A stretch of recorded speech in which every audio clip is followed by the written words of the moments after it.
Hello students, very good morning to all.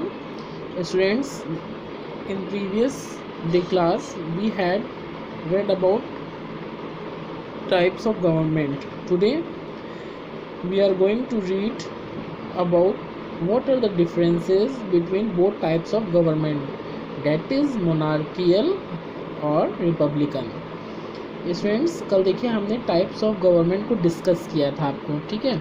आज हम आपको उनके बीच में डिफरेंस बता रहे हैं. मैंने आपको 2 टाइप्स ऑफ गवर्नमेंट बताया था. The first type is monarchial and the next one is Republican.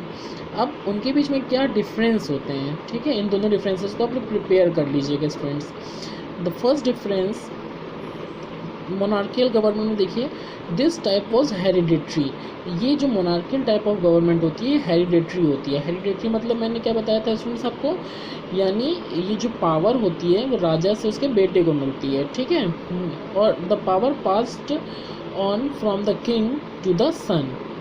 ये इसमें क्या होती है, हेरिडिटरी मान होती है वंशानुगत, मतलब जैसे एक पीढ़ी के बाद दूसरी पीढ़ी का आना, ठीक है. वन जनरेशन से दूसरी जनरेशन का आना, ये हेरिडिटरी हो गया. इसमें जो पावर होती है वो राजा से उसके बेटे को मिलती है सीधे, ठीक है. और कोई इसमें राजा दोबारा नहीं बन सकता. जैसे इसका एग्जांपल है मगध. मगध एक ऐसा ही स्टेट था उस वक्त. They maintained standing armies. Monarchial type of government में क्या होता था, ये लोग स्टैंडिंग आर्मीज, बहुत बड़ी बड़ी सेना को तैयार करते थे, मेंटेन करते थे. अब देखिए रिपब्लिकन में क्या था, वहाँ पे तो हेरिडेटरी होता है, लेकिन जो रिपब्लिकन टाइप ऑफ गवर्नमेंट होता है यहाँ पे एक हेड को चुना जाता है, एक मुखिया को चुना जाता है, ठीक है. वो कोई भी हो सकता है, वो कोई ज़रूरी नहीं, वॉज नॉट हेरिडेटरी, मतलब कोई ज़रूरी नहीं कि जो पहले मुखिया रहा हो उसी का बेटा ही अगला हेड बनेगा, ऐसा नहीं, ठीक है. इसमें कोई भी हेड बन सकता है, जिसको इलेक्ट किया जाएगा, जिसको लोग चुनेंगे, ठीक है, जिसको लोग चूज़ करेंगे वही हेड बनेगा. ये नहीं है कि जो पहले हेड रहा हो वही है उसी का बेटा फिर दोबारा हेड बनेगा. ऐसे ही रिपब्लिकन का एक एग्जांपल है आपका Vajji. No standing army was maintain. Republican में कोई भी बड़ी आर्मी बड़ी सेना तैयार करने की भी ज़रूरत नहीं होती है, और ना इसमें कोई बड़ी सेना तैयार की जाती है. देखिए मोनार्कियल में क्यों राजा बड़ी सेना को मेंटेन करता है, उसका कारण ये होता है कि मेंटेन इसलिए करता है कि जैसे कोई आक्रमण कर दिया दूसरा राजा, तो उसको अपने किंगडम को प्रोटेक्ट करने के लिए आर्मी की तो ज़रूरत पड़ेगी ना, सेना की ज़रूरत पड़ेगी. इसलिए मोनार्कियल में वो आपका स्टैंडिंग आर्मी को मेंटेन करता है. लेकिन रिपब्लिकन में ऐसा कुछ नहीं होता, इसीलिए इसमें स्टैंडिंग आर्मी को मेंटेन नहीं किया जाता. नेक्स्ट है एडवांसेस इन एग्रीकल्चर. देखिए एग्रीकल्चर में क्या एडवांसमेंट आया, मतलब कुछ प्रोग्रेस हुई उस. अब जैसे क्या हुआ कि आपकी जैसे गवर्नमेंट्स का यहाँ पे फॉर्मेशन हो गया, तो इससे क्या हुआ कि रिपब्लिक जब मतलब हो गया, आपकी कई kingdom Republican form of government वहाँ पे चलने लगी, तो एग्रीकल्चर में काफ़ी डेवलपमेंट आया, काफ़ी प्रोग्रेस आई. There were 2 important advancements in agriculture which led to increased agriculture production. 2 महत्वपूर्ण आपकी उन्नतियाँ हुई, मतलब एडवांसमेंट्स मतलब डेवलपमेंट्स हुए एग्रीकल्चर में, जिससे क्या हुआ कि जो एग्रीकल्चर प्रोडक्शन था यानी कृषि उत्पादन, ठीक है, वो बहुत ज़्यादा होने लगा.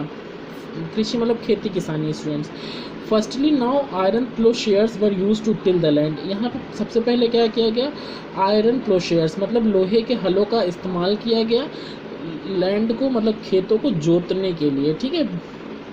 टिल माने होता है जोतना. Also iron axes help to clear. जोतना मतलब स्टूडेंट्स आप इंग्लिश मीनिंग अगर हम बताएं तो इसका होता है prepare and cultivated land for land को कल्टीवेशन के लिए प्रिपेयर करना, उसको मतलब उसमें सीड बोने के लिए उसको पहले प्रिपेयर करना, वो आपका जोतना हो गया.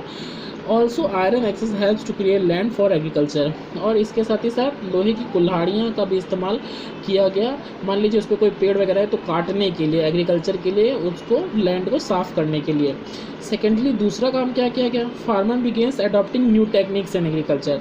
दूसरा प्रोग्रेस क्या हुआ, पहला प्रोग्रेस तो ये हुआ कि भाई लोहे का हल इस्तेमाल किया गया, लोहे की कुल्हाड़ियाँ इस्तेमाल की गई. पहले लोग के पास ऐसे औजार नहीं हुआ करते थे, ठीक है. दूसरा ये हो गया कि फार्मर्स जो हैं उन्होंने नई टेक्निक्स एग्रीकल्चर में अपनाई, मतलब अडॉप्ट किया उसको, मतलब उन्होंने नए टेक्निक्स को, जो नई आपकी ऐसी टेक्निक्स थी, नई नई टेक्निक्स जो थी, मतलब नए तरीक़ों को, खेती के नए तरीक़ों को अपनाया, ठीक है। Paddy seeds were not sown in the field directly. अब जो धान के जो बीज थे उनको फील्ड में डायरेक्टली नहीं बोया जाता था।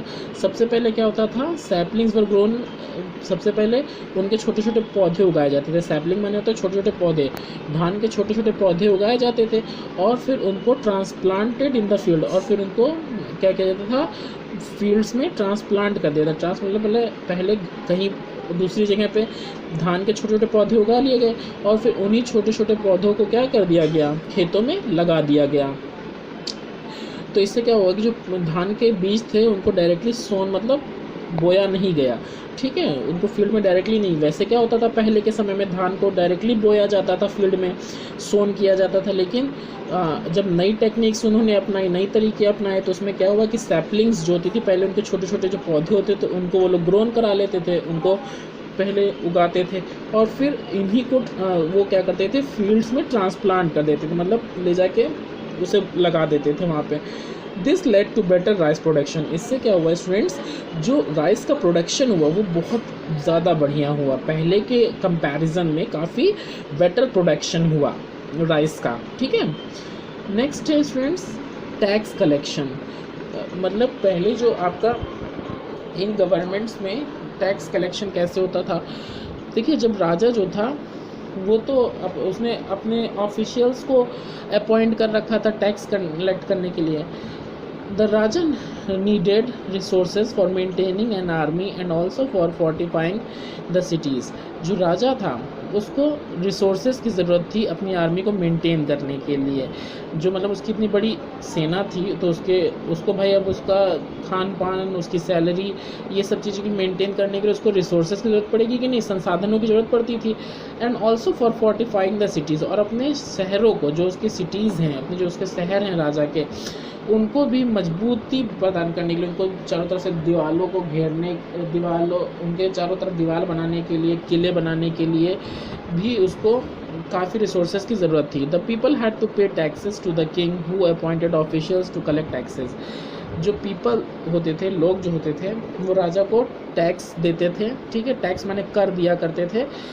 जैसे आपको इसमें बताया गया, टैक्स आप लोग जानते ही हैं, ठीक है ना, कि जो गवर्नमेंट को हम अपनी सैलरी में से कुछ पैसे देते हैं, ठीक है, जो हमको चीज़ें प्रोवाइड कराते हैं उसके लिए। तो ऐसे ही राजा को भी लोगों को टैक्स देना पड़ता था, और उसका टैक्स कौन कलेक्ट करता था, वो लोग कलेक्ट करते थे जिनको वो अपॉइंट करता, मतलब जिन ऑफिशियल्स को वो चुनता था, ठीक है, राजा, वही लोग क्या करते थे, टैक्स को कलेक्ट करते थे लोगों से। Bali which was a voluntary tax became compulsory. Bali एक ऐसा टैक्स था, वॉलेंट्री मतलब जो अपनी इच्छा से दिया जाता था, वॉलेंट्री माने होता है स्वैच्छिक, मतलब अपनी इच्छा से, ठीक है। तो ये टैक्स जो था वो इंसान अपनी इच्छा से देता था, जो कि ये काफ़ी कंपलसरी हो गया था। देखो पहले ये था कि जिसकी इच्छा हो वही वाला टैक्स दे, बाली टैक्स एक था, ठीक है, स्वेच्छा मतलब इस पर कोई किसी को विवश नहीं किया जाता था, किसी के ऊपर जोर जबरदस्ती नहीं की जाती थी। लेकिन बाद में राजा लोगों ने क्या किया, इस टैक्स को कंपलसरी कर दिया। कंपलसरी मतलब स्टूडेंट्स अनिवार्य कर दिया, ठीक है। Next the farmers paid a tax called भाग। फार्मर्स एक टैक्स पेड करते थे, एक टैक्स राजा को देते थे जिसको भाग कहा जाता था। It was fixed at 1/6 of the produce. इसको कैसे फिक्स कर दिया, इसको निश्चित कर दिया गया कि जितना भी प्रोडक्शन होगा, मतलब जितना भी वो जो किसान है, जो फार्मर है, वो जितनी भी फसल उगाएगा, उस फसल का पूरे प्रोडक्शन का, पूरे उत्पादन का जितना भी हुआ फसल, उसका 1/6 भाग किसानों को, राजा को देना होगा टैक्स के रूप में, ठीक है। द हर्डर्स पे tax in the form of animal produce. अब जो हर्डर्स मतलब जो जानवर पालते थे, वो अपना टैक्स कैसे देंगे, वो तो भाई खेती किसानी कर नहीं रहे, तो उनको टैक्स देना पड़ता था, वो किस रूप में देना पड़ेगा, एनिमल प्रोड्यूस, यानी जो उन्होंने जानवर पाल रखे हैं, तो उनसे मान लो उनको दूध, जैसे मिल्क का प्रोडक्शन हुआ, ठीक है, जानवरों से दूध मिला, उनको मीट मिला, वूल मिला, तो ये सब वो राजा को देते थे, ठीक है। आर्टिशंस कलाकार जो होते थे अब वो टैक्स कैसे देंगे, वो टैक्स राजा को इस तरीके में देते थे कि वो राजा के लिए एक दिन एक्स्ट्रा काम कर देते थे, मतलब ज़्यादा काम कर देते थे राजा के लिए, कुछ अच्छी चीज़ें बना देते थे, ठीक है, कुछ बढ़िया मूर्ति वगैरह बना देते थे, राजा की फ़ोटो वगैरह बना देते थे, ठीक। तो इससे एक दिन का एक्स्ट्रा काम वो कर देते थे, तो समझो ये उनका टैक्स हो गया। एंड ट्रेडर्स और जो व्यापारी होते थे वो टैक्स कैसे पेड करते थे, वो सेल्स, मतलब जो चीज़ें बेचते थे, व्यापारी जो चीज़ें बेचते थे उससे जो उनकी कमाई होती थी, जो उनको उससे पैसे मिलते थे, वो अपना टैक्स राजा को इस तरीके से पेड कर देते थे। द हंटर गैदरर्स मतलब जो शिकारी होते थे और जो जंगलों से चीज़ों को इकट्ठा करते थे, ये भी टैक्स में अपना योगदान देते थे, राजा को ये भी टैक्स देते थे। लेकिन इसमें कैसे, ये जो जंगलों की जो वस्तुएं हैं उनको राजा को देकर, प्रोवाइड करा कर कुछ चीज़ों को ये अपना टैक्स देते थे, ये भी उसमें कंट्रीब्यूशन करते थे, अपना योगदान देते थे कि राजा को ये भी अपना कर देते थे उससे।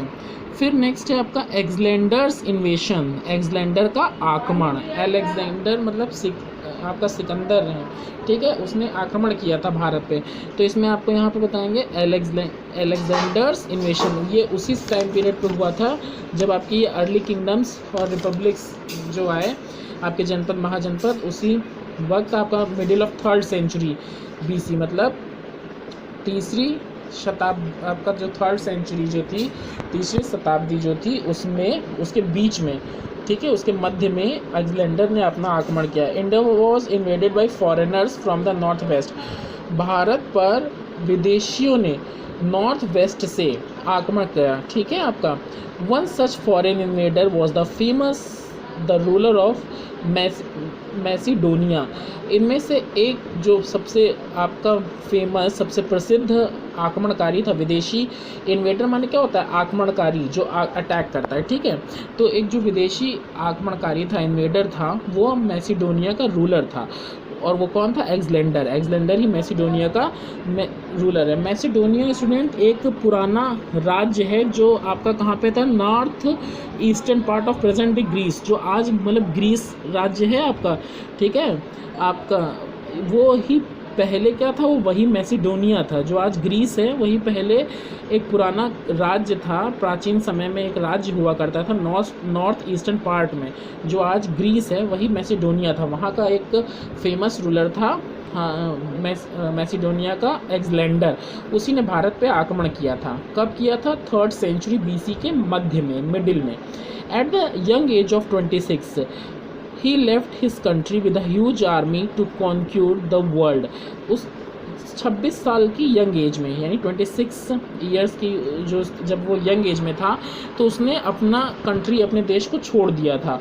Left his country with a huge army to conquer the world. और क्यों छोड़ दिया था उसने, अपनी कंट्री को छोड़ दिया एक बड़ी सेना को लेके, मतलब एक बड़ी सेना को, ह्यूज आर्मी को उसने मेंटेन किया, ठीक है।